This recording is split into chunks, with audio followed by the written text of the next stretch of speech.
All right, today, whenever I was streaming, I got this comment in my chat and it actually started getting me thinking. The comment says, Tettles, I'll get you to your sub goal if you tell me everything is going to be okay with the expansion. Subs goals aside, I think that actually a lot of people kind of feel this way, where they're looking at the news on the War Within and they're seeing all the stuff that's been popping up lately in regards to what's happening inside of just like the ecosystem, and they're seeing a lot of the feedback in regards to what's happening in the War Within, and they've been largely negative a lot of the time on just the state of the game.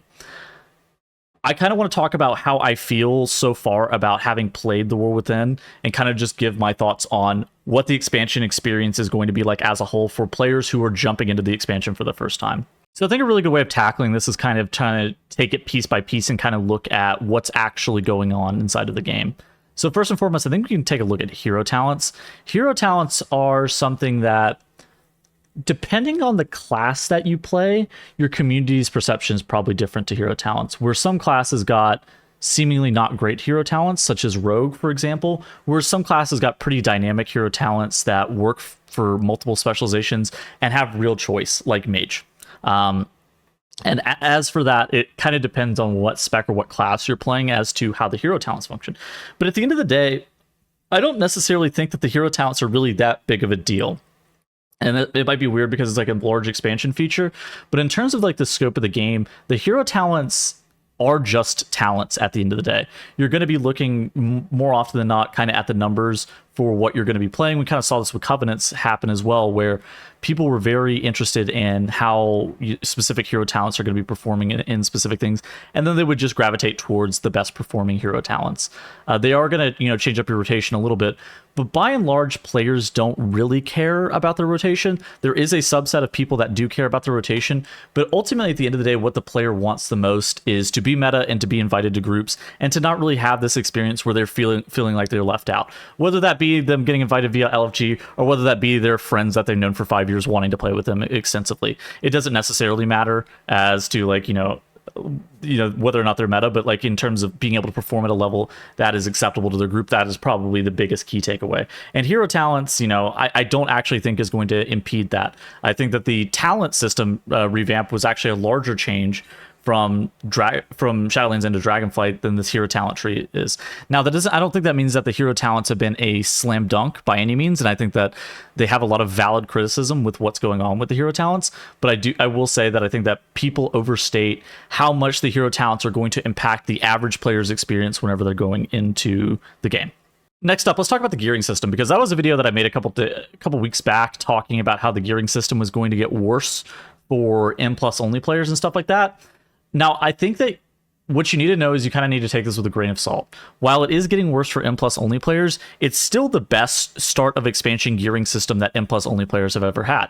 Whenever you look at Dragonflight launch, the gearing system that you're going to be having for the start of War Within is going to be better than you ever had in Dragonflight. It's not going to be maybe better than you had in like a Myrtlesoul or whatever, but it's definitely going to be better than the first patch. Additionally, your ability to be able to get tier, your ability to be able to play the game a lot more casually, the ability to be able to craft gear with professions, just the level that you're able to play at and get your character close enough to fully geared, close enough being in quotations here, close enough to fully geared here, is better than it ever has been in the past. And if you want to be competitive, you don't necessarily have to go out and raid if you don't want to. Obviously, if you're pushing like world first level rating or world first level keys, you're going to have to do a bunch of different sweaty stuff. But even if you just are like a bottom range title and plus level player, if you're like an average cutting edge level raider, you don't really have to do all the extracurricular stuff. Now, I think that people will try to force it down your throat and tell you that you have to do it, but in reality, you don't absolutely have to. And if there's going to be things that you're going to be doing that's going to be less fun for you in the long term, I would also recommend not doing it. You're going to be maybe a couple item levels behind, maybe like 2 item levels behind, so a couple percent. But at the end of the day, if you're going to be doing something that's not very fun, that's not important. And on top of that, the gearing is a lot more streamlined. It's easier to get a lot of the gear. And I actually think the gearing system has improved a substantial amount over the past like expansion and a half. And to the point where I think that players in general should be pretty happy with the gearing system. Now, that doesn't prevent Blizzard from walking back a great system and making it a little bit harder for me to the point where I make a video where I'm upset about the changes that they're making. But at the same point, if you take a look at the gearing system as a whole, I think it's just going to be a strict improvement over what we had at the very beginning of Dragonflight, and I think it's going to continue to grow over time. Let's talk about the in-game content. So the raids, the M+, all that kind of stuff. I think in general, people will sometimes talk about how the raid fights don't look fun, how the dungeons have specific problems, how the affixes really slow down the dungeons and impact your experience and stuff like that.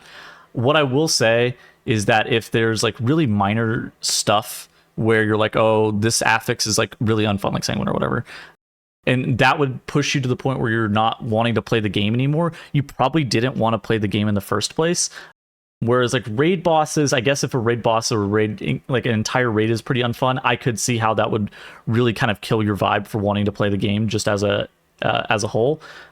In totality, though, you kind of have to look at it just as the game itself, right? How is the raid experience? What is that actually like? Getting a group of players together to kind of jump into the raid, and how do just like what is the environment looking like for the state of raid? I think the state of raid is something that's probably on the downswing, while most of the other stuff, gearing, talent system, honestly, M+, all these things are kind of on the upswing.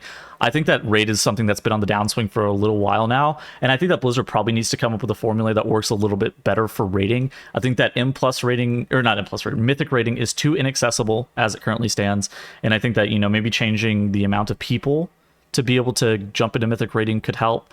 I think that there's other changes that they could do to make Mythic rating a little bit more enjoyable, because they've been going with the same formula basically since Legion, and I think that it's a formula that it works, but I just don't think it makes rating better. And rating is something that's been decreasing in terms of popularity for a couple of expansions now. And it's kind of unfortunate to see that it's just like decreasing in popularity as a whole.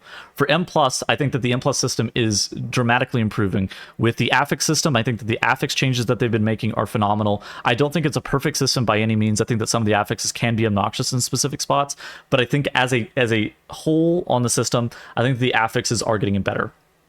As for the dungeons, I don't think that this is the most sexy dungeon pool that we've ever had, but I think it does what it's supposed to do. I think that one of the things that Blizzard added in Dragonflight is rotating dungeons in between seasons, and including legacy dungeons, where I think that is probably one of the largest changes that Blizzard has done to the landscape of M+, where if you don't like a dungeon season, like if you don't like a dungeon set one season, it'll be replaced next season. And so then you're not really stuck with it for an entire expansion, and the impact of this isn't like a super long-term thing. It's just like a one patch thing, and you can focus on just doing the dungeons for the season, having fun as you do have fun, and then you just log out. I think it's one of those things too that people kind of look at World of Warcraft as this older game where in Cataclysm, World of Warcraft marketed itself as the only game that you ever had to play, and the only game that you ever would play, right? Because you'd have to spend all of your time doing XYZ to be able to progress your character permanently. And there was like an infinite treadmill, and there was basically infinite time that you could spend to be able to progress your character. And as time has gone on, World of Warcraft has evolved to where the content is good enough to stand on its own, whether that be the raids or whether that be M+. And you play it for a couple of weeks of the season. You'll end up playing it for a couple months of the season, even not even just like a couple weeks. Gear out your character, do the highest level content that you want to do, and then you just kind of log off. I do this thing personally where I kind of like set up and organize groups for M+ outside of being logged into World of Warcraft. And so then I'll set up, like gaming dates or whatever. And then whenever we're supposed to play together, we'll just like group up and then we'll play. And that to me is the most fun, because I don't find the game fun whenever I'm just like sitting around in the capital city. I find it fun whenever I'm actively participating in the in-game content. And so making sure that I'm able to participate in that is like a big deal.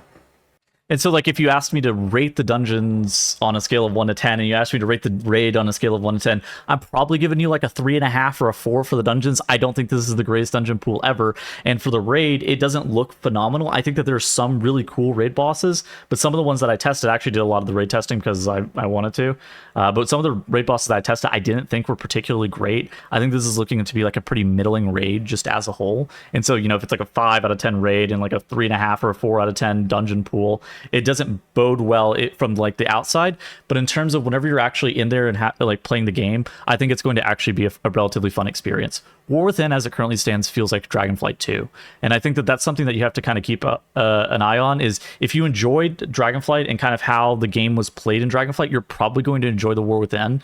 If you didn't, I think it's really, you probably aren't going to be enjoying the War Within. I think that it might be something that you enjoy for a couple weeks or a couple months maybe, but I think that it's going to be something that long term it just might not be the game for you anymore, or the game that you necessarily want to play, because it's very, very similar in terms of design. I think that as a whole, though, I've been having a lot of fun playing the War Within, just kind of playing with my friends and doing the content and experiencing the content. That's the most important thing for me, is actively playing the game. It's not sitting there and bitching about, oh my god, my hero talent, it could be better. It's, just kind of actively playing the game and making sure that I'm able to have as much fun as possible. Because ultimately, at the end of the day, it's a video game. You're sitting there playing with your friends. You're playing an MMORPG where the end result is supposed to be making friendships and playing with your friends and grouping up and doing group content. And it has, World of Warcraft in general has some of the best combat of any MMO that I've ever played. And so I think that there's a lot of things that World of Warcraft does right. And while it's really easy to be critical about the stupid shit that they do sometimes, I think that you shouldn't let it cloud your judgment. And I'm excited for the War Within. I hope this makes you excited for the War Within as well. Personally, I'm really stoked to see what's going on with the game and excited for the future. Hope this helps. Goodbye.